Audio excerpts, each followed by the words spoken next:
isi-share ko sa inyo guys yung pagpakasal ko noon guys. Mayroong sinabi ang pare guys na naging nanay guys. Mahirap na masarap. Kasi nakikita mo sila guys. Mga apo mo, mga apo natin.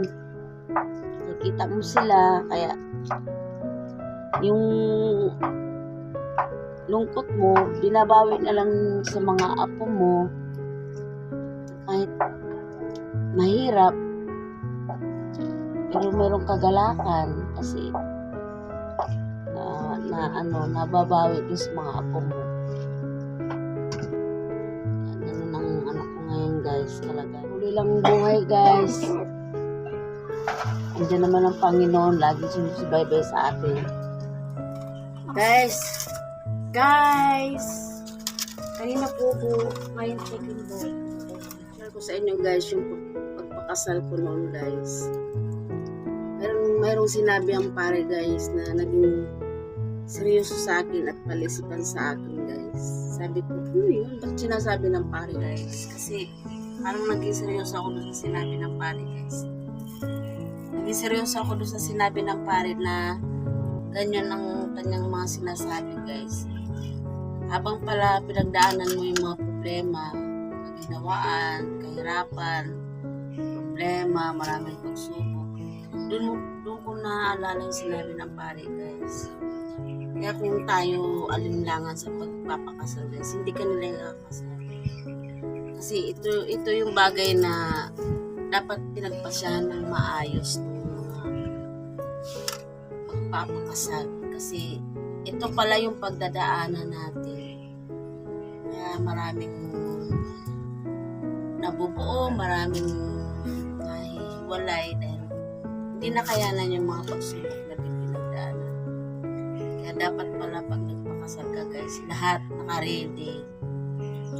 Naka-ready lahat guys. Unang-una, spiritual na kalagayan. Pangalawa,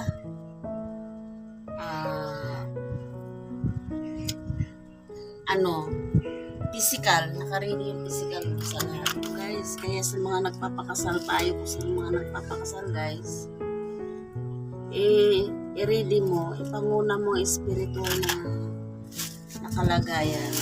Dahil pag hindi mo pala i-ready yung spiritual na kalagayan guys, hindi mo alam kasi hindi mo alam yung kaharapin mo bilang pumasok ka sa ganong kalagayan na pag-aasawa guys. Kasi parang yan parang kaya ako malaking bagay sa akin yung guys na sabi ng pare ganito ganyan. Habang pinagdaanan ko yung buhay, doon ko naisip yung sinabi ng pare guys na ito pala yung nagdadaanan. Pag may mga anak ka na, pag meron ka ng binubuong pamilya, lahat yan guys, pagdadaanan mo, mga anak mo, laging malusog. Pero pagka ang mga anak mo guys ay maging masakit, parang din yun sa bilang ina sa atin guys, mahirap. Kaya yan pala ang sinasabi ng pare. Kaya sa mga nagpapakasal, i-ready lahat.